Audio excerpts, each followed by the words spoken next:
Hello, welcome to my channel. Like share subscribe చేసుకోండి. ఇంకా మరిన్ని వీడియోలు అప్లోడ్ చేస్తాను. ఇంకా ఈ వీడియో అంటే రామాయణ టీజర్ వచ్చింది. రామాయణ టీజర్ అయినాక దానికి పాజిటివ్ ప్లస్ నెగిటివ్ రెండు రివ్యూస్ వస్తున్నాయి. ఒక మిక్స్డ్ రివ్యూస్ వస్తున్నాయి. పాజిటివ్స్ ఏంటంటే కొన్ని సీన్స్ బాగున్నాయి. నెగిటివ్ ఏంటంటే ఒక 2 సీన్స్ ఉంటాయి, 2 షార్ట్స్ ఏ అయితే చేసినాయి అవి మనకి ఈజీ కనపడుతున్నాయి. అంత ఎందుకు 4000 crores అన్నారు, మరి యూజ్ చేస్తున్నారు ఏంది అంటే గ్రాఫిక్స్ యూజ్ చేయలేదా, విజువల్స్ పెట్టలేదని లైక్ చాలా నెగిటివ్స్ కూడా వస్తున్నాయి. సో రామాయణ టీజర్ని ఇప్పుడు వారణాసి అనౌన్స్మెంట్ వీడియో ఉంది కదా దాంతో పోలుస్తున్నారు. సో వాళ్ళు తీసేది 1200 crores మీరు 4000 crores అంటున్నారు. వాళ్ళు చూడండి ఎంత బెటర్ ఉందో. ఎస్పెషలీ ఆ లంకా నగరం అనేది షార్ట్ వస్తుంది కదా, ఆ షార్ట్ వచ్చినప్పుడు వారణాసి అయితే పీక్స్ నిజంగా గూస్ బంప్స్ వస్తాయి. ఎన్నిసార్లు చూస్తే గూస్ బంప్స్ వస్తాయి.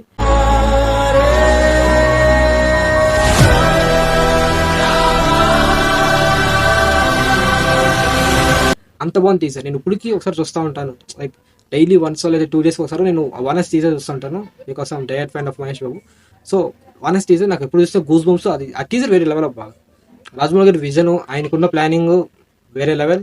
ఏది వచ్చే వరకు వదిలి పెట్టడం. సో అదంతా మనకు తెలిసిందే. ఇప్పుడు అందరూ ఎక్స్పెక్టేషన్ ఏంటంటే మీరు రణబీర్ కపూర్ని తయారు చేయాలి రాముడిలా పోస్టర్ చేయాలి ఆయన కోసం, లేకపోతే ఆయనలా లుక్ చేయాలి. సో ఆయన అంతే ఉంటుంది. కానీ మహేష్ బాబుకి అంత అవసరం లేదు. ఎందుకంటే మహేష్ బాబు రాముడిలా కనపడతాడు.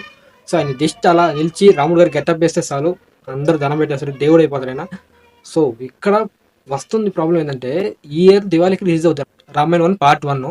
So Part 2 release next year దివాళీకి. సో అంత లోపల ఏప్రిల్కి మనకు వారణాసి వస్తుంది 2027కి.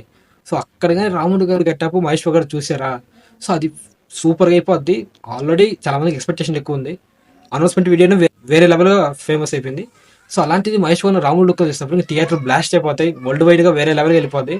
సో Part 2కి హిట్ అవుదా అనేది డౌట్ రామాయణకి. సో Part 2 ఏమవుతుంది అనే డౌట్. ఇక్కడ కూడా రణబీర్ కపూర్ రాముడు లుక్ లో సుట్టారు, నాకు బాగా నచ్చింది. కానీ చాలా మందికి నచ్చలేదు. సంథింగ్ అది ఏ క్రియేటర్ లా ఉంది అని చాలా మంది నెగిటివ్ రివ్యూస్ కూడా చెప్పారు. సో ఒకవేళ 2027కి మహేష్ బాబు గారు లుక్ కానీ చాలా బాగా నచ్చింది. అది సూపర్ ఉండిపోతుంది, గ్యారంటీ చెప్తున్నాను. రాజమౌళి గారు అంత ఈజీగా వదలరు. సో ఆయన మహేష్ బాబు గారికి అయితే దేవుడి గెటప్ చాలా సూట్ అవుతుంది. ఆయన ఇన్ని రోజులు చేయలేదు కానీ దేవుడి గెటప్ ఆయనకి ఎప్పుడు ఇంకా సూట్ అవుతుంది. ఎస్పెషల్లీ రాముడు అండ్ కృష్ణుడు ఆయన చాలా బాగా సూట్ అవుతారు. నేనైతే వెయిటింగ్ వారణాసి కోసం. అండ్ రామాయణ Part 1 చూద్దాం. ఇంకా రామాయణకి చాలా అప్డేట్స్ వస్తే చూద్దాం, వాళ్ళకి బెటర్ చేసుకుంటున్నాము. అలాంటి మరిన్ని వీడియో కోసం లైక్ షేర్ సబ్స్క్రైబ్ చేసుకోండి. మీ TFI బనిసా.